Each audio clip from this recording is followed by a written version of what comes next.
पवन एक मैकेनिक था जिसका गांव में एक गैरेज था। गांव के सभी लोग पवन के पास ही गाड़ियां बनाने आते थे। पवन पढ़ा लिखा नहीं था। बेटा मनीष, स्कूल जाओ, स्कूल का समय हो गया है। पवन अक्सर अपने बेटे मनीष को स्कूल जाने और पढ़ने लिखने के लिए कहा करता था, लेकिन मनीष पढ़ाई लिखाई में कमजोर था। मनीष, बोलो 4 पंचे कितना? वो मास्टर जी 16। वाह, 4 पंचे 16, बहुत अच्छे। अब हाथ आगे करो। मास्टर जी मनीष को छड़ी से मारा करते थे। अक्सर मनीष सालाना परीक्षा में फेल हो जाता था और फिर पवन उसे बैठकर समझाता था। बेटा देखो, मैं तो पढ़ नहीं पाया क्योंकि मेरे घर की हालत खराब थी, लेकिन मैं चाहता हूँ कि तुम पढ़ो लिखो, बहुत बड़े आदमी बनो और अपनी खुद की आलीशान गाड़ी में घूमो। पापा, मैं बहुत मेहनत करता हूँ, लेकिन मुझसे नहीं हो पाता। बेटा और मेहनत करो। साल बीते और मनीष उसी तरह परीक्षा में फेल होता गया। अब पवन ने मनीष से उम्मीद ही छोड़ दी थी कि वो कभी पढ़ पाएगा। बेटा मनीष, कल से गैरेज आया करो, कम से कम कुछ काम तो सीख लो। और अगले दिन से पवन अपने बेटे मनीष को गाड़ियां बनाना सिखाने लगा।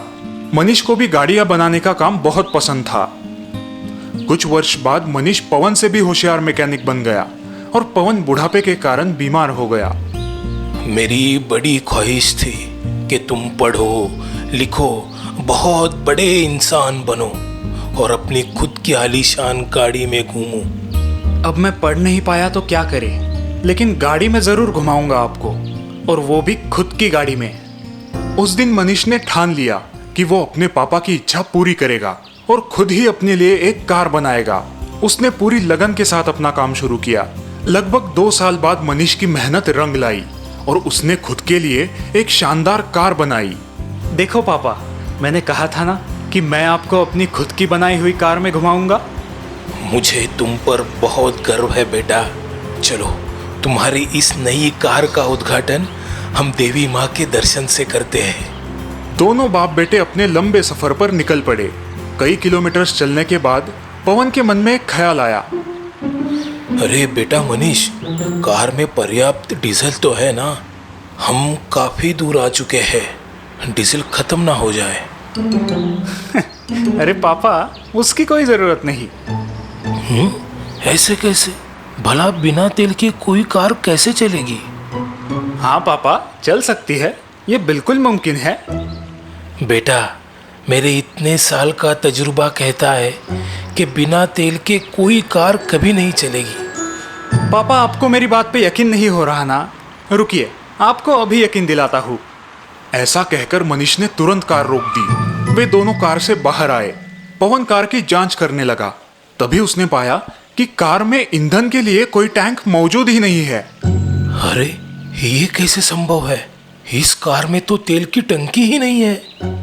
क्यों पापा, कहा था ना मैंने, इस कार में तेल की कोई जरूरत नहीं। ये कार सौर ऊर्जा से चलती है। ये बात सुनकर पवन हैरान रह जाता है। उसकी आंखों में खुशी के आंसू आते हैं। मनीष का पूरा बचपन उसकी आंखों के सामने आ जाता है। मुझे माफ कर दो बेटा, मैं गलत था।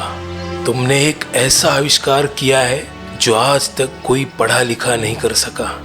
मुझे तुम पर नाज है। सच में तुम्हारी ये कार कोई मामूली कार नहीं है, ये एक जादुई कार है।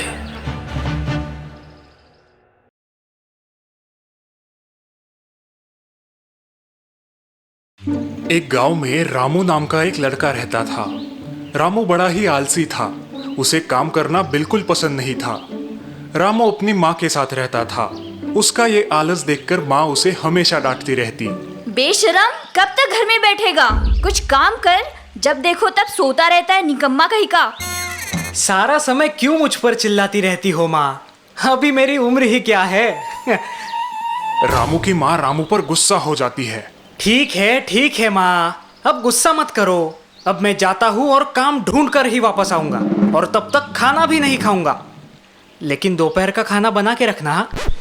ये बोलते हुए रामू हंसते हंसते घर से बाहर चला जाता है। अरे आज सुबह सुबह कहाँ जा रहे हो रामू? क्या इरादा क्या है? जा रहा हूँ मुंह काला करवाने। तुम भी चलोगे? ये सुनकर विशाल गुस्से में आकर वहां से निकल जाता है। आया बड़ा पूछताछ करने। रामू गांव के बाहर चलने लगता है। कुछ देर चलने के बाद रामू को एक मंदिर दिखाई देता है और वो रुक जाता है। हाँ, चलो दोपहर तक यहाँ पर आराम करता हूँ, फिर घर जाकर खाना खाऊंगा। माँ की बकबक से छुटकारा भी और जरा आराम भी। रामू मंदिर में सो जाता है। मुझसे झूठ बोल के यहाँ आराम से सो रहा है। अब तू गया काम से।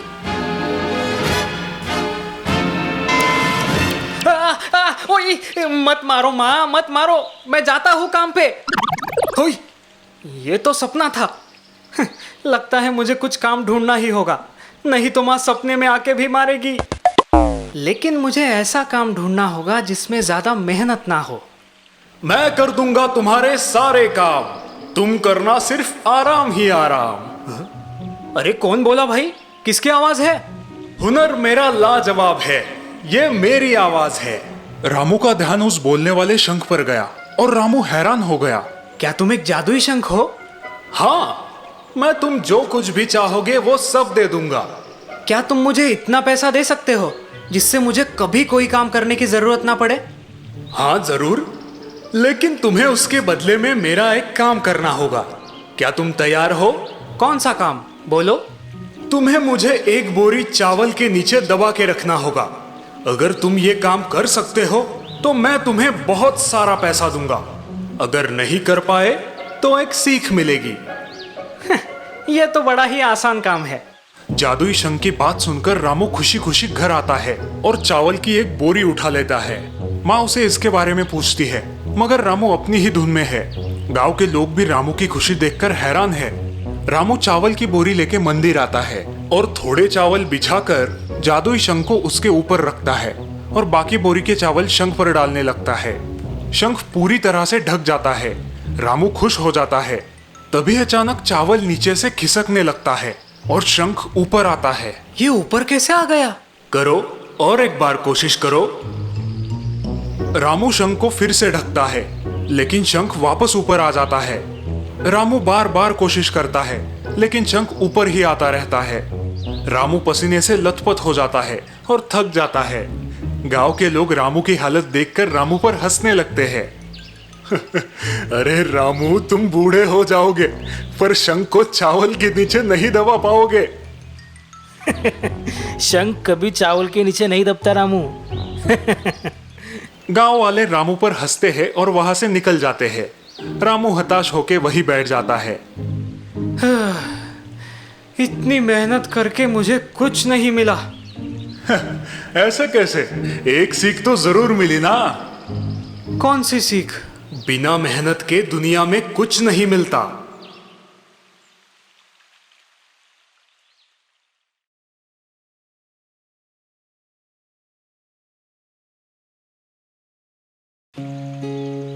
एक गांव में भोला नाम का एक आदमी रहता था। वो हर दिन गांव के गलियों में जाकर नारियल पानी बेचा करता था और उन पैसों से अपना जीवन व्यतीत करता था। सेहत के लिए सबसे फायदेमंद ताजा ताजा नारियल पानी ले लो। कुछ दिनों बाद रेलवे स्टेशन के बाहर उसने एक दुकान खोला। सुबह शाम वहां टहलने आने वाले लोग उससे नारियल खरीदा करते थे, जिसकी वजह से उसके दुकान पर बहुत भीड़ हुआ करती थी। भोला स्वभाव का बहुत अच्छा था। गरीब होते हुए भी वो जरूरतमंद लोगों की मदद किया करता था। एक दिन उसे रामू नजर आता है, जो खिलौने बेचा करता था। रामू काफी भूखा और थका हुआ लग रहा था। अरे रामू, तुम तो काफी थके भूखे लग रहे हो। ये लो, ये नारियल पानी पी लो। लेकिन मेरे पास पैसे नहीं है। मैंने कहा तुमसे पैसे मांगे, ले लो। जब मेरे खिलौने बिक जाएंगे तब मैं आपके सारे पैसे दे दूंगा। ये बोलकर रामू नारियल पीने लगता है। उस दिन से रामू भोलू के दुकान पर आकर रोजाना पैसे देकर नारियल पानी पीने लगा। दोनों में काफी अच्छी दोस्ती हो जाती है। एक दिन ऐसे ही रामू भोलू के दुकान पर आता है। अरे, आज ये भोलू चाचा कहाँ गए? रामू चुपचाप वहां से निकल जाता है। अगले दिन रामू वापस भोला के दुकान पर आता है, लेकिन आज भी दुकान बंद होता है। अरे, आज भी भोला चाचा नहीं आए? क्या हुआ होगा? मुझे जाकर देखना चाहिए। रामू लोगों को पता पूछते पूछते भोलू के घर आ जाता है। रामू देखता है कि भोला चाचा चद्दर ओढ़कर सोए हैं। चाचा क्या हुआ आपको? आप बहुत कमजोर दिख रहे हैं। 2-3 दिनों से आपका दुकान बंद था, इसलिए मैं देखने के लिए आ गया। बेटा, मेरी तबीयत बहुत खराब है। आप घर में अकेले हैं क्या? आपकी देखभाल करने के लिए कोई नहीं है? नहीं। घबराओ मत भोलू चाचा, मैं अभी डॉक्टर को ले आता हूँ। रामू दौड़ता हुआ घर के बाहर जाता है। घर के बाहर निकलते ही उसे कुछ याद आता है। रामू अचानक रुक जाता है। वहां पास ही में एक नारियल का बड़ा सा पेड़ होता है। अरे, मेरे पास तो पैसे ही नहीं है। मैं डॉक्टर को क्या दूंगा? अब मैं कैसे भोलू चाचा की मदद कर सकता हूँ? रामू ये बात सोचकर बहुत नाराज हो जाता है। तभी अचानक, घबराओ मत बच्चे, मैं तुम्हारी मदद करूंगा। अरे, बोलने वाला पेड़, क्या तुम मेरी मदद करोगे? जी हाँ, क्यों नहीं, बोलो तुम्हें क्या चाहिए। हे जादुई पेड़, मुझे कुछ नहीं चाहिए, सिर्फ मेरे भोलू चाचा को ठीक कर दो। वो बहुत बीमार है और मेरे पास डॉक्टर को देने के लिए पैसे भी नहीं है। मैं तुम्हारी कोई भी एक इच्छा पूरी कर सकता हूँ। मतलब? या तो मैं तुम्हें बहुत सारे पैसे दे सकता हूँ, या फिर तुम्हारे भोलू चाचा को ठीक कर सकता हूँ। बोलो तुम्हें क्या चाहिए। मेरे भोलू चाचा को ठीक कर दो, बस। ठीक है, ये लो, इस नारियल का पानी उन्हें पिलाओ, वो ठीक हो जाएंगे। रामू पेड़ का शुक्रिया अदा करता है और वापस भोलू के घर जाता है। जादुई पेड़ ने दिया हुआ नारियल पानी पीते ही भोलू एकदम ठीक हो जाता है। अरे, ये नारियल पानी तो कमाल का है, तुम्हें ये कहाँ से मिला? रामू उसकी खिड़की से भोलू को नारियल का वो पेड़ दिखाता है। क्या इसका जादू खत्म हो गया? शायद।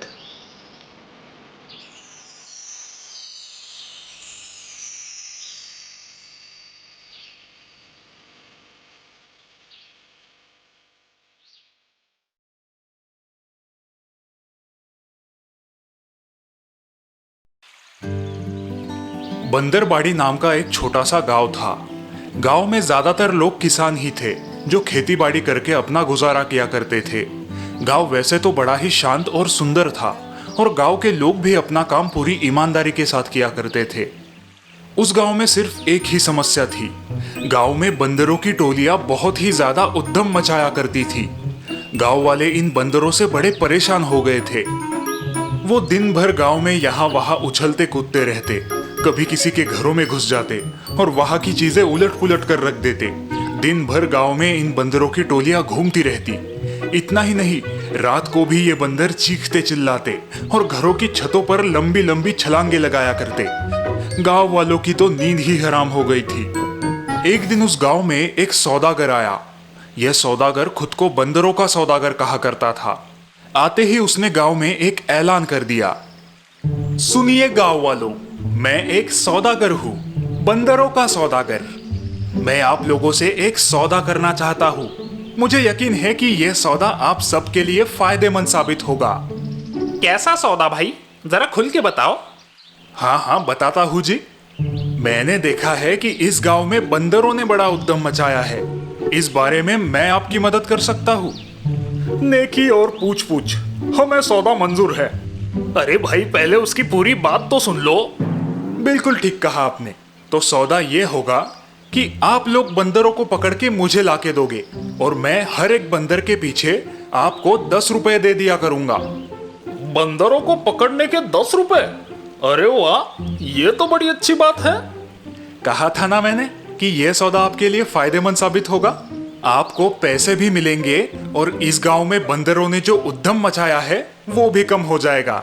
और फिर क्या, दूसरे ही दिन से सारे गांव वाले हाथ धो के बंदरों के पीछे पड़ गए। अपना काम धाम छोड़ के वे सब अब बंदरों को पकड़ने का काम करने लगे। सबको 10 रुपए जो कमाने थे। धीरे धीरे गांव में बंदरों की संख्या कम होने लगी और गांव वालों को बंदरों को पकड़ना मुश्किल होने लगा। बंदरों की संख्या घटते ही गांव वालों का उत्साह भी कम होने लगा। लेकिन सौदागर ने अब फिर एक नया ऐलान किया। वो हर एक बंदर के पीछे गांव वालों को 20 रुपए देने के लिए तैयार था। फिर क्या, गांव वालों का उत्साह फिर से बढ़ गया। वो बंदरों को चुन चुन के पकड़ने लगे। उन्हें 20 रुपए जो मिल रहे थे, लेकिन आखिरकार गांव के सारे बंदर अब पकड़े जा चुके थे। गांव में एक भी बंदर अब ढूंढने से भी ना मिलता था। तभी सौदागर ने फिर से एक नया ऐलान किया। वो अब गांव वालों को हर एक बंदर के पीछे 30 रुपए देने के लिए तैयार था। अब गांव वाले 30 रुपए की लालच में आकर जंगल में जाकर बंदरों को पकड़ने लगे, लेकिन थोड़े ही दिनों में जंगल के बंदर भी साफ हो गए। सौदागर ने अपना दाम फिर से बढ़ाया। वो अब हर एक बंदर के पीछे 50 रुपए देने के लिए तैयार था। सौदागर ने अपना कारोबार अपने एक दोस्त के हाथों में सौंपा और वो खुद कुछ दिनों के लिए दूसरे गांव व्यापार के लिए चला गया। यहाँ पर गांव वाले बड़े परेशान हो गए थे कि आखिर वो बंदर पकड़ के लाए तो लाए कहां से। हर एक बंदर के पीछे 50 रुपए, ये एक भारी कीमत थी। वे सब इस बात पर सोच ही रहे थे कि उस सौदागर के दोस्त ने गांव वालों के सामने एक बड़ा ही अजीब प्रस्ताव रखा। सुनिए गांव वालों, आप सभी मुझसे 40 रुपए में बंदर खरीद लीजिए और सौदागर के लौटते ही उसे वही बंदर 50 रुपए में बेच दीजिए। इससे आपका फायदा भी होगा और आपको बंदरों को पकड़ने की झिक-झिक भी नहीं करनी पड़ेगी। क्यों, ठीक कह रहा हूं ना? यह सौदा अजीब तो था, लेकिन फायदेमंद था। सभी गांव वाले अब बंदरों को खरीदने के लिए दौड़ पड़े। सभी लोग ज्यादा से ज्यादा बंदर खरीदना चाहते थे ताकि आगे जाके उन्हें ज्यादा मुनाफा मिले।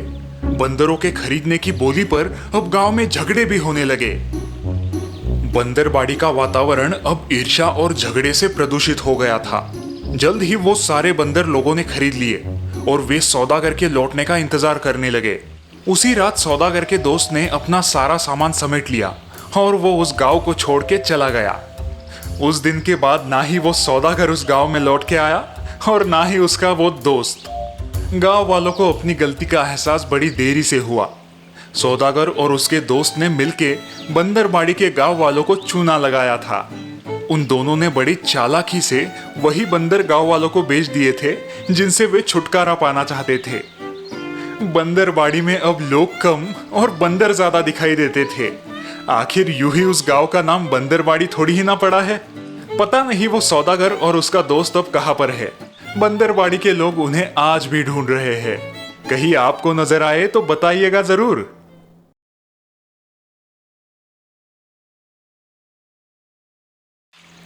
हिमालय की पर्वत शिखरों पे एक महान साधु रहा करते थे। वो बड़े ही ज्ञानी, तपस्वी और शांति प्रिय थे। उनके पास बहुत से विद्यार्थी शिक्षा के हेतु आया करते थे। एक बार उनके एक शिष्य ने उनसे पूछा, गुरुदेव, आप इतने महान हो तो आपके गुरु कितने महान होंगे? क्या आप आपके गुरु के बारे में कुछ बताना चाहेंगे जिनसे आपने इतनी शिक्षा प्राप्त की है? हाँ, क्यों नहीं। मेरे जीवन में 3 गुरु आए जिनसे मैंने अनमोल ज्ञान की प्राप्ति की। 3 गुरु? हाँ, मेरा सबसे पहला गुरु एक चोर था। चोर? ये कैसे हो सकता है? आप मजाक कर रहे हैं। नहीं नहीं, मैं सच कह रहा हूँ। एक रात मैं किसी गांव से गुजर रहा था। रात काफी हो गई थी और मैं सोने के लिए कोई आसरा ढूंढ रहा था। तभी मेरी नजर एक आदमी पर पड़ी जो किसी घर की दीवार में सुरंग बनाने की कोशिश कर रहा था। महाशय, क्या यहाँ पे मुझे कहीं पे रात भर के लिए आसरा मिल सकता है? आसरा? हाँ हाँ, क्यों नहीं। आप मेरे साथ रह सकते हो, लेकिन ये जान लीजिए कि मैं एक चोर हूँ। जी कोई बात नहीं, मैं एक सन्यासी हूँ। मुझे इन बातों से कोई फर्क नहीं पड़ता।